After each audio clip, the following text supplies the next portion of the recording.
can you tease us about season 2?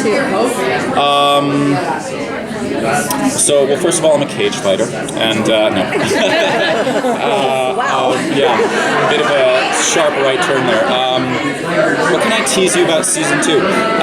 We've already established this universe, which I think is really cool. I fell in love with this project the moment I read the script. I thought it was so incredibly funny, so relatable.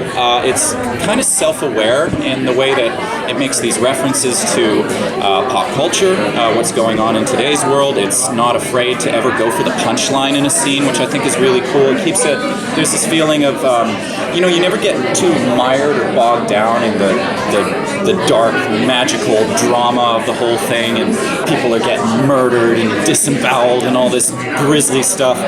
But just to read a script where they're never afraid to just like swing for the fences and go for play the comedy.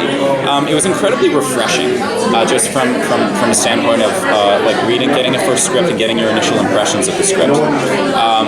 I'm really excited. What's very cool, I think, about this universe is there's so much ancient history to it. There's so much like a feeling of antiquity, like this struggle between the Order and the werewolves, who are sort of there to sort of regulate the magic, not necessarily stop the magic, but kind of like he says, I think in episode 3 or 4, it's like we're the cops. We're like magic cops. We go out, we bust some skulls, and we're not exactly the good guys here, but just the potential. And it felt like in season 1 we kind of just scratched the surface of it.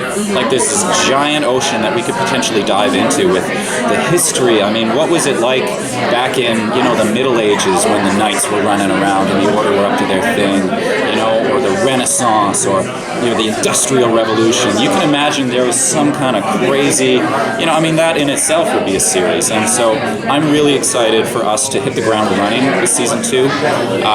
The world is established, the characters are all established. We're going to go deeper in the history of the characters, hopefully the history of the universe. And what I think is very cool, for about half of the show in season 1, it felt like there were these two worlds, the Knights world and the Order world, and they were very much distinct from each other and kind of isolated from each other. We operated in secrecy, so did they.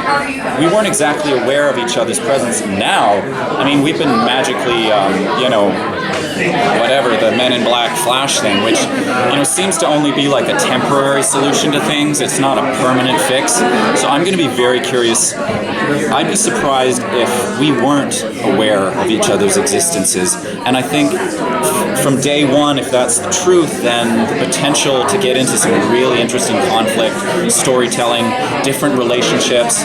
I'm so incredibly grateful for my cast, because I come from a theater background, and I'm incredibly thankful for all my training and everything and where it's gotten me, but I was pretty damn nervous. I'd never done 8 episodes as far as a character arc before, and I'm not going to lie, I was pretty nervous, pretty tense. He's kind of a reserved guy too, so there's a danger there, and you play it a little too stoic, a little too cold, and there's not really too much going on. But just to have actors like Devery and Jake and Adam there, who are making these big choices, they're making bold choices. They're coming up to the writers and they'll go, hey, I'm going to do it this way, but what do you think if I do it this way the next time? And about halfway through filming the show, it was like I just took a breath, And I went, oh my gosh, and I think I found some of my own Thomasness and was able to bring that to the table. Started to have fun with the character, started to take the pressure off of do the good acting, do the right acting, do it good, and more into the realm of exploration and failure, and not afraid to make choices that don't.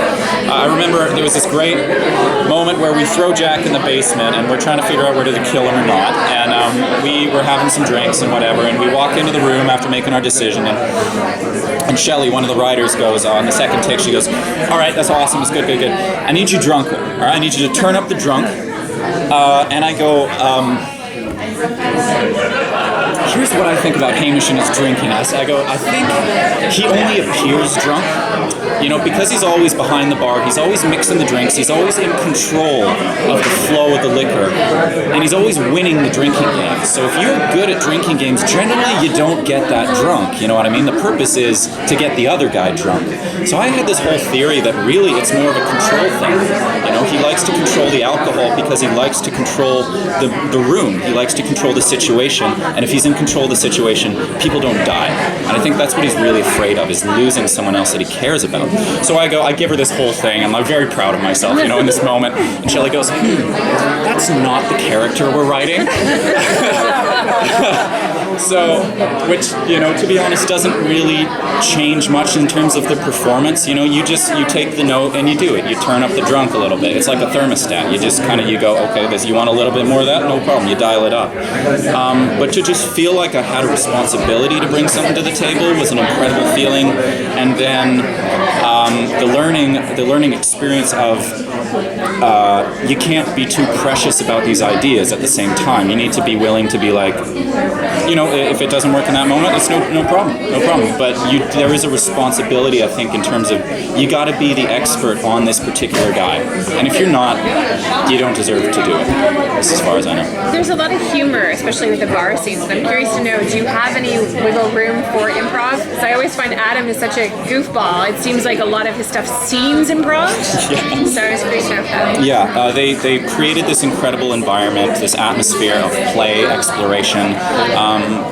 They were all very respectful with the lines, respecting the writers, but just feeling like we were free to make mistakes and to try things. It was just the most amazing feeling. It took the preciousness out of it and just allowed us to explore and experiment and have fun.